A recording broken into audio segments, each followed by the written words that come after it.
পৃথিবীর সর্বপ্রথম খুনি অবৈধ হত্যাকারী তার নাম কাবিল।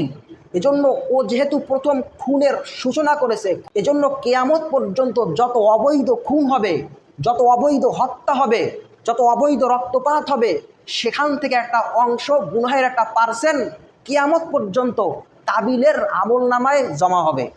আদম নবীর দুই সন্তান, এক সন্তানের নাম হাবিল, আর এক সন্তানের নাম কাবিল। আল্লাহ রাব্বুল আলামিন পৃথিবীতে সর্বপ্রথম মানব হিসাবে প্রেরণ করেছেন কাকে? হযরত আদম আলাইহিস সালাতু ওয়াস সালাম। তিনি ছিলেন পৃথিবীর সর্বপ্রথম মানব, সর্বপ্রথম মানুষ। তার আগে কোনো মানুষ জাতি ছিল না, তার দ্বারাই শুরু হয়েছে। তো আল্লাহ রাব্বুল আলামিন প্রতি বছর আদম নবীর স্ত্রী আমাদের মা হাওয়া আলাইহিস সালাতু ওয়াস সালামের গর্ভে প্রতি বছর দুইটা সন্তান দিতেন, যমক সন্তান, অর্থাৎ একটা ছেলে একটা মেয়ে।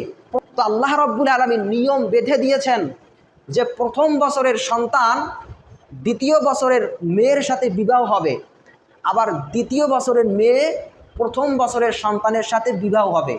এই দুই ভাই, একজনের নাম হাবিল আর একজনের নাম কাবিল। কিন্তু কাবিলের ভাগ্যে যে মেয়ে পড়ছে, যে নারী পড়ছে, ওটা ছিল একটু কালো। আর হাবিল ছোট ভাইয়ের ভাগে যেটা পড়ছে ওটা ছিল একটু সুন্দর, পরিষ্কার পরিচ্ছন্ন, চেহারা সুন্দর। এজন্য কাবিল বলতেছে আমি কালোটা বিয়ে করবো না, আমি ফর্সাটারে বিয়ে করব। আদম নবী বললেন এটা কেমন কথা? আল্লাহ তো নিয়ম বেঁধে দিয়েছেন, প্রথম বছরের সন্তান দ্বিতীয় বছরের মেয়েকে বিয়ে করবে, দ্বিতীয় বছরের মেয়ে প্রথম বছরের সন্তানকে বিয়ে করবে। তখন আল্লাহ রাব্বুল আলামিন আদেশ করলেন তোমরা উভয়ে কোরবানি করো।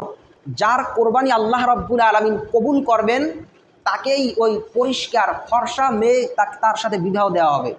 দুই ভাইয়ের মধ্যে হাবিলের কোরবানিকে কবুল করেছেন। এবার ওই সুন্দরী ফর্সা মেয়েকে পাবে, হাবিল পাবে, সাথে বিবাহ দেবে। অতএব আব্বায় আসার আগে আমি তোকে হত্যা করব। এক পর্যায়ে বড় ভাই কাবিল তার ছোট ভাই হাবিলের মাথায় একটা পাথর মেরে পৃথিবীর থেকে বিদায় করে দিয়েছেন, সাথে সাথে রক্ত বের হয়েছে। এবার কাবিল তো কিছু বুঝতেছে না, প্রথম রক্ত সে মাথায় মাখতেছে, হাতে মাখতেছে, করবে কি? এই ঘটনা কেন বললাম?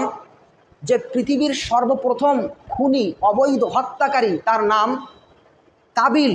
এজন্য ও যেহেতু প্রথম খুনের সূচনা করেছে, খুনের হত্যার সূচনা করেছে প্রথম, এজন্য কিয়ামত পর্যন্ত যত অবৈধ খুন হবে, যত অবৈধ হত্যা হবে, যত অবৈধ রক্তপাত হবে, সেখান থেকে একটা অংশ, গুনাহের একটা পার্সেন্ট কিয়ামত পর্যন্ত কাবিলের আমলনামায় জমা হবে। জমা হবে কেন? ও খুনের প্রথম সূচনাকারী। এজন্য আল্লাহর রসুল বলেন কেউ যদি ভালো কাজের সূচনা করে, সমাজের মধ্যে ওই ভালো কাজ যতদিন চলবে সেখান থেকে একটা পার্সেন্ট সূচনাকারীর আমলনামায় জমা হবে। এবং যে ব্যক্তি খারাপ কাজের সূচনা করবে, কিয়ামত পর্যন্ত ততদিন পর্যন্ত খারাপ কাজ চলবে, সেখান থেকে একটা অংশ যে ব্যক্তি খারাপ কাজ করেছে তার আমলনামায় জমা হবে।